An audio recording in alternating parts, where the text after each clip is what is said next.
La question du rôle de l'Algérie dans le conflit du Sahara occidental devient de plus en plus préoccupante pour la presse internationale, y compris l'agence de presse espagnole officielle, EFE.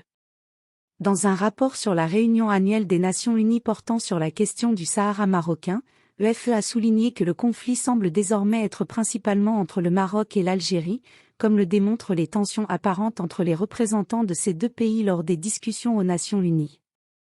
Récemment, il est devenu de plus en plus évident que l'Algérie est un acteur majeur de ce conflit, bien que le régime algérien ait longtemps nié être impliqué.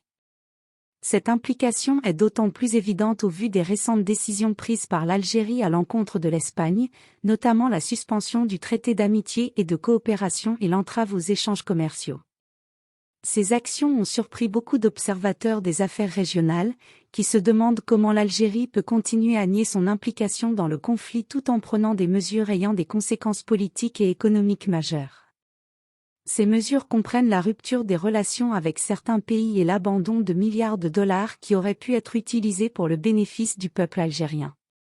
Les dernières évolutions du conflit du Sahara occidental révèlent que le régime algérien est entré dans une période d'agitation intense, rompant les relations avec l'Espagne après avoir déjà fait de même avec le Maroc, et mettant un frein aux échanges commerciaux avec Madrid, indépendamment des conséquences potentielles pour l'Algérie elle-même.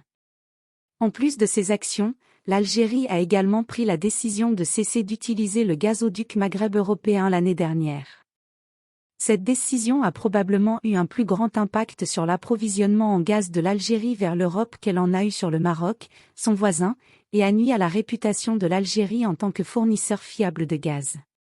Ce qui est surprenant dans cette agitation du régime algérien, c'est qu'il a réagi contre l'Espagne suite à la déclaration de soutien du Premier ministre espagnol Pedro Sánchez à la proposition marocaine d'autonomie pour le Sahara occidental, avant même que le Front Polisario, le plus directement concerné par la question du Sahara occidental, ne réagisse. Plus tôt cette année, l'Algérie avait rappelé son ambassadeur à Madrid immédiatement après l'annonce par le Premier ministre espagnol d'un changement de position sur la question du Sahara occidental et de son soutien à la proposition marocaine pour résoudre ce conflit de longue date. Depuis lors, les relations entre les deux pays sont restées tendues, et la situation s'est encore envenimée ces derniers jours, l'Algérie ayant suspendu l'accord d'amitié et de coopération avec l'Espagne et interrompu les échanges commerciaux, suite à la réaffirmation par Sánchez de la position espagnole sur la question du Sahara occidental.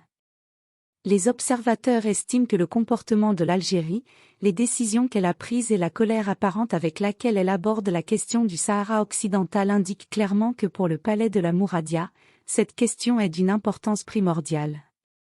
Cela contredit la position officielle du régime de Tebboune, qui affirme qu'il s'agit simplement de défendre le droit des peuples à l'autodétermination.